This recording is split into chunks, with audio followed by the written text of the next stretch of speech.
CM ಆದ ಬಳಿಕ ಮೊದಲ ಬಾರಿಗೆ ಡಿಕೆ ಶಿವಕುಮಾರ್ ಸ್ವಕ್ಷೇತ್ರಕ್ಕೆ ಆಗಮಿಸಿದರು. ಮುಖ್ಯಮಂತ್ರಿ ಡಿಕೆ ಶಿವಕುಮಾರ್ ಇವತ್ತು ಕನಕಪುರ ಪ್ರವಾಸವನ್ನ ಮಾಡಲಿದ್ದಾರೆ. ದಿನಪೂರ್ತಿ ಕನಕಪುರ ಕ್ಷೇತ್ರದಲ್ಲಿ ಓಡಾಟವನ್ನ ನಡೆಸ್ತಾರೆ ಡಿಕೆ ಶಿವಕುಮಾರ್. ಸಿಎಂ ಪಟ್ಟ ಅಲಂಕರಿಸಿದ ನಂತರ ಇದೇ ಮೊದಲ ಬಾರಿಗೆ ತಮಗೆ ರಾಜಕೀಯ ಜನ್ಮ ಕೊಟ್ಟಂತಹ ಕ್ಷೇತ್ರ ಸ್ವಕ್ಷೇತ್ರಕ್ಕೆ ಕಾಲಿಟ್ರು. ಇವತ್ತಿಡೀ ದಿನ ಕನಕಪುರದಲ್ಲಿಯೇ ಇರಲಿದ್ದಾರೆ, ಓಡಾಟ ನಡೆಸ್ತಾರೆ, ಮತದಾರರಿಗೆ ಧನ್ಯವಾದವನ್ನ ಅರ್ಪಿಸ್ತಾರೆ. ಚುನಾವಣೆಯ ಸಂದರ್ಭದಲ್ಲಿ ಕೈ ಬಲಪಡಿಸುವಂತೆ ಡಿಕೆ ಶಿವಕುಮಾರ್ ಮನವಿ ಮಾಡಿದರು. 1 ಲಕ್ಷಕ್ಕೂ ಅಧಿಕ ಮತಗಳಿಂದ ಡಿಕೆ ಶಿವಕುಮಾರ್ ಅವರನ್ನ ಆ ಭಾಗದ ಮತದಾರರು ಗೆಲ್ಲಿಸಿ ಕಳಿಸಿದರು. ಕನಕಪುರ ಕ್ಷೇತ್ರದ 20 ಊರಿಗೆ ಇವತ್ತು ಭೇಟಿಯನ್ನ ಕೊಡ್ತಾರೆ, ಮತದಾರರಿಗೆ ಧನ್ಯವಾದವನ್ನ ಅರ್ಪಿಸ್ತಾರೆ ಸಿಎಂ ಡಿಕೆ ಶಿವಕುಮಾರ್. ಕ್ಷೇತ್ರದ ಜನರ ಮುಂದೆ ಪ್ರಮಾಣ ವಚನಕ್ಕೆ ಸಿದ್ಧತೆ ಮಾಡಿದ್ದಂತಹ ಡಿಕೆಶಿ ಆದರೆ ಆಡಂಬರದ ಕಾರ್ಯಕ್ರಮ ಬೇಡ ಅಂತ ಆರಾಧ್ಯ ದೈವ ಅಜ್ಜಯ್ಯ ಸೂಚನೆಯನ್ನ ಕೊಟ್ಟಿದ್ರು. ಬೆಳಿಗ್ಗೆ 10 ಗಂಟೆಯಿಂದ ರಾತ್ರಿ 9 ಗಂಟೆಯ ತನಕ ಇವತ್ತು ಕನಕಪುರ ಕ್ಷೇತ್ರದಲ್ಲಿ ಸಂಚಾರ ಮಾಡ್ತಾರೆ ಡಿಕೆ ಶಿವಕುಮಾರ್. ಡಿಕೆ ಶಿವಕುಮಾರ್ ಎಲ್ಲೆಲ್ಲಿ ಇವತ್ತು ಕನಕಪುರದಲ್ಲಿ ಪ್ರವಾಸ ಮಾಡ್ತಾರೆ ಅಂತ ನೋಡ್ತಾ ಇದ್ದೀವಿ. ಬೆಳಿಗ್ಗೆ 10 ಗಂಟೆಗೆ ಹಾರೋಹಳ್ಳಿ ಸರ್ಕಲ್, 10:15ಗೆ ತುಂಗಡಿ ಈ ಭಾಗದಲ್ಲಿ ಸಂಚರಿಸಲಿದ್ದಾರೆ. ಅಲ್ಲಿನ ಮತದಾರರಿಗೆ ಧನ್ಯವಾದ ಅರ್ಪಿಸ್ತಾರೆ. ಅದಾದ ನಂತರ ಬೆಳಿಗ್ಗೆ 11 ಗಂಟೆಗೆ ಟಿ ಬೇಕುಪ್ಪೆ ಸರ್ಕಲ್ ಮತ್ತು 11:15ಗೆ ನಾರಾಯಣಪುರ ಭಾಗದಲ್ಲಿ ಓಡಾಟ ನಡೆಸ್ತಾರೆ. ಇನ್ನು ಮಧ್ಯಾಹ್ನ 12 ಗಂಟೆಗೆ ಕೋಡಿಹಳ್ಳಿ, 12:30ಕ್ಕೆ ಹೇರಿಂದ್ಯಾಪನಹಳ್ಳಿ, ಮಧ್ಯಾಹ್ನ 1 ಗಂಟೆಗೆ ಕೊಳಗೊಂಡನಹಳ್ಳಿ, 1:15ಗೆ ಹುಣಸನಹಳ್ಳಿ ಈ ಭಾಗದಲ್ಲಿ ಸಂಚರಿಸ್ತಾರೆ.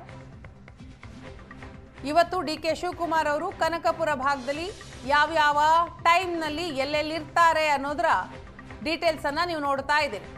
ರಾತ್ರಿ 9 ಗಂಟೆಯವರೆಗೂ ಕೂಡ ಓಡಾಟ ನಡೆಸಲಿದ್ದಾರಂತೆ.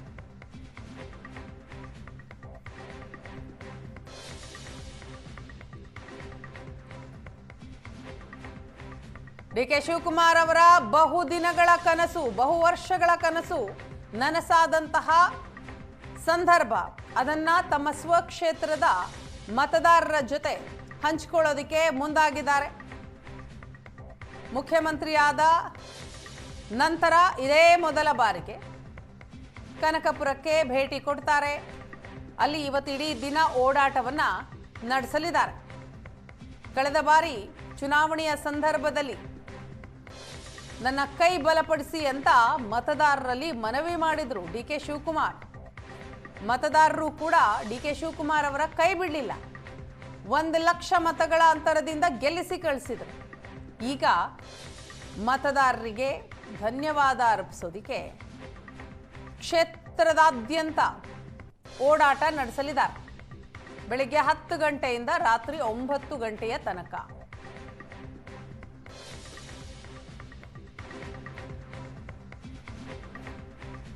ಈ ಬಗ್ಗೆ ಡೀಟೇಲ್ಸ್ ಕೊಡ್ತಾರೆ ನಮ್ಮ ಪ್ರತಿನಿಧಿ ವಿದ್ಯಾ. ಇದೀಗ ನಮ್ಮ ಜೊತೆ ಸಂಪರ್ಕದಲ್ಲಿದ್ದಾರೆ. ವಿದ್ಯಾ, ಸಿಎಂ ಆದ ನಂತರ ಡಿಕೆ ಶಿವಕುಮಾರ್ ಇದೇ ಮೊದಲ ಬಾರಿಗೆ ತಮ್ಮ ಸ್ವಕ್ಷೇತ್ರಕ್ಕೆ ಆಗಮಿಸಿರುವಂಥದ್ದು. ಸೊ ಇವತ್ತು ಎಲ್ಲೆಲ್ಲಿ ಯಾವ್ಯಾವ ಕಾರ್ಯಕ್ರಮ, ಎಲ್ಲೆಲ್ಲಿ ಓಡಾಟ ನಡೆಸ್ತಾರೆ, ಮಾಹಿತಿ ಕೊಡ್ತಾ ಹೋಗೋದಾದ್ರೆ? ವೀಣಾ, ಸಿಎಂ ಆಗೋದಕ್ಕೂ ಮುಂಚಿತವಾಗಿ ಡಿಕೆ ಶಿವಕುಮಾರ್ ಅವರು ಸಾಕಷ್ಟು ಬಾರಿ ಕನಕಪುರದಲ್ಲಿ ಪ್ರಚಾರಕ್ಕೆ ಹೋದಂತ ಸಂದರ್ಭದಲ್ಲಿ ಅವರು ನನ್ನ ಕೈಯನ್ನ ಬಲಪಡಿಸಿ ಅನ್ನುವಂತ ನಿಟ್ಟಿನಲ್ಲಿ ಅಲ್ಲಿನ ಮತದಾರರನ್ನ ಕೇಳ್ಕೊಂಡಿದ್ರು. ಅದೇ ನಿಟ್ಟಿನಲ್ಲಿ ಅವರಿಗೆ ಅವರು ಸಿಎಂ ಆಗಬೇಕು ಅನ್ನುವಂತಹ ಆಸೆಯಿಂದಲೇ ಅಲ್ಲಿನ ಮತದಾರರು ಅವರನ್ನ 1 ಲಕ್ಷಕ್ಕೂ ಹೆಚ್ಚು ಮತಗಳಿಂದ ಗೆಲ್ಲಿಸಿದ್ರು.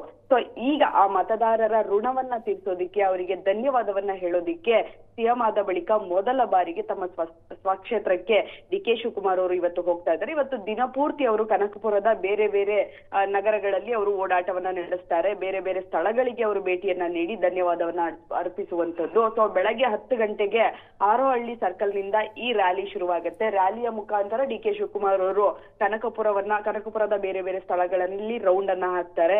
ಮೊದಲು 10 ಗಂಟೆಗೆ ಹಾರೋಹಳ್ಳಿ ಸರ್ಕಲ್ ನಿಂದ ಶುರುವಾಗಿ 10:30ಕ್ಕೆ ತುಂಗಾಣಿ, ಬೇಗುಪ್ಪೆ ಸರ್ಕಲ್, ನಾರಾಯಣಪುರ ಸೇರಿದಂತೆ ಸಾಕಷ್ಟು ಊರುಗಳಲ್ಲಿ ಡಿಕೆ ಶಿವಕುಮಾರ್ ಅವರು ರಾತ್ರಿ 9 ಗಂಟೆಯವರೆಗೂ ಕೂಡ ಅವರು ಓಡಾಟವನ್ನ ನಡೆಸ್ತಾರೆ. ಮಾಡ್ತಾರೆ, ಜನರಿಗೆ ಧನ್ಯವಾದವನ್ನ ತಿಳಿಸ್ತಾರೆ. ಅವರ ತವರೂರಾದಂತಹ ದೊಡ್ಡ ಆಲಳಿಗೂ ಕೂಡ ಡಿ ಕೆ ಶಿವಕುಮಾರ್ ಅವರು ಇವತ್ತು ಭೇಟಿಯನ್ನ ನೀಡ್ತಾ ಇದ್ದಾರೆ. ಸೊ ಸಾಕಷ್ಟು ಜನ ಅವರು ಸಿಎಂ ಆಗಬೇಕು ಅನ್ನುವಂಥದ್ದನ್ನ ಆಸೆ ಪಟ್ಟಿದ್ರು. ಅದೇ ನಿಟ್ಟಿನಲ್ಲಿ ಸಿಎಂ ಆದ ಬಳಿಕ ತಮ್ಮ ಸ್ವಕ್ಷೇತ್ರದ ಜನರಿಗೆ ಧನ್ಯವಾದ ಅರ್ಪಿಸೋದು ತುಂಬಾ ಮುಖ್ಯ ಆಗುತ್ತೆ ಅನ್ನುವಂತ ಕಾರಣಕ್ಕಾಗಿ ಸಿಎಂ ಇವತ್ತು ಅವರ ಕನಕಪುರ ಕ್ಷೇತ್ರಕ್ಕೆ ಹೋಗ್ತಾ ಇದ್ದಾರೆ. ವೀಣಾ. ಎಸ್, ಥ್ಯಾಂಕ್ ಯು ವಿದ್ಯಾ ತಮ್ಮೆಲ್ಲ ಡೀಟೇಲ್ಸ್ಗಾಗಿ.